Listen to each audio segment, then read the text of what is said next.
Hey guys, if you're viewing this, you're probably already aware of the downgrade in America's credit rating by Standard & Poor's. What I don't understand is in the article here, they found a $2 trillion error. That's trillion with 12 zeros.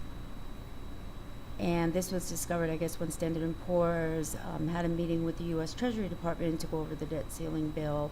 And it was discovered that the cuts that they were making are actually $2 trillion less than what was stated. How do you make a mistake like that? I don't know. But this is all just one big smoke screen anyway to divert attention from the real issue of one of the items that was in that debt ceiling bill, which we'll go over here. One of the real concerns in the debt ceiling bill, I think, is this proposal for the Super Congress, the Committee of 12, which is, I believe there are appointed positions, 6 Democrats, 6 Republicans, and the president ultimately casting any deciding vote. This council is going to come up with all legislation in the Congress, virtually abrogating all the powers of Congress as we've had it before. We're supposed to have a representative government. That's going to go out the window with this super committee. And they will virtually write, pass, ask for an up or down vote on any and all legislation going through the Congress, especially that having to do with the budget. And these bills that they write and pass will not be subject to amendment, filibuster, anything. Up and down vote, that's it. And if they deadlock, which I can't see that, that not happening, being they can't agree on anything in Congress, then the president will cast the deciding vote on these bills. And what we have then is a dictatorship. Nobody's talking about this. Very little's been said about it on mainstream media, which is not surprising, but we got to do something about this. This is not good. People, we need to wake up. This country is being destroyed from within through Washington, and it's being destroyed. They're destroying the currency base. They're destroying the economy, because as goes America, so goes the rest of the world. And if they can collapse our economy and completely devalue our monetary system, they'll be in a position to force us to go along with a new world order and a new world currency, which, as best I can determine from what I've read on it, is going to be a carbon credit or energy credit based currency, which is just another fiat currency. We need to wake up.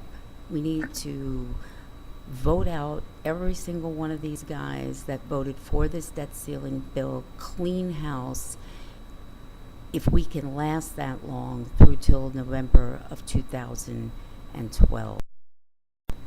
Make no mistake, these people in Washington care not what the American people want, what we think, what we need. They have their own agenda. They're hell-bent on carrying it through. It is not good for us. It's not good for the rest of the world. And oh, by the way, on a side note, those of you who still believe that we went into Libya for humanitarian purposes, we went into Libya because Gaddafi was organizing the North African oil-producing countries to trade oil for gold instead of U.S. dollars. That's why we went into Libya.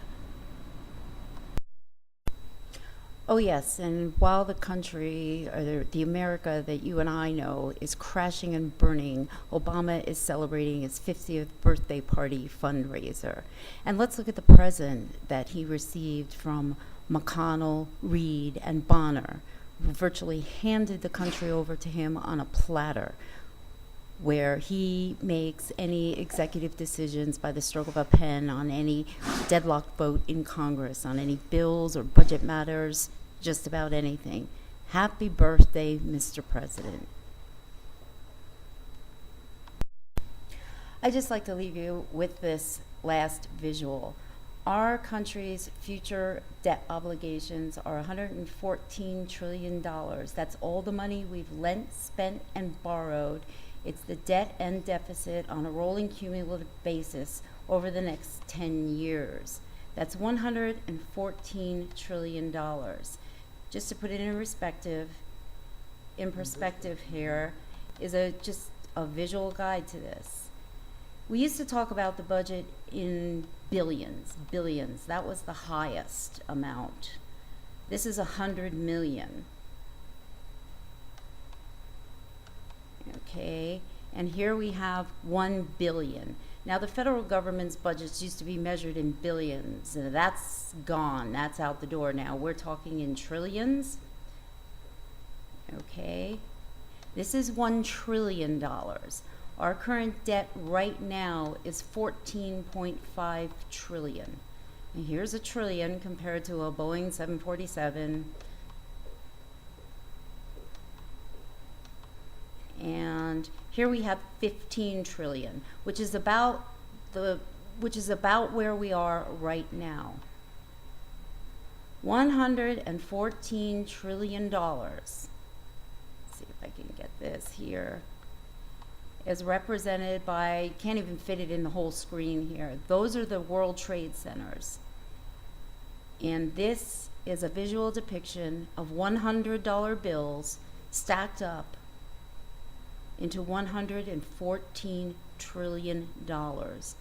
There is no way, if the federal government taxed every man, woman, and child, took every cent they earned in their lifetimes, we would ever meet this debt obligation. And now they're talking about raising taxes to help offset the deficit that we're facing now. This just is not going to work. I mean, this should just blow your mind. All right, until later.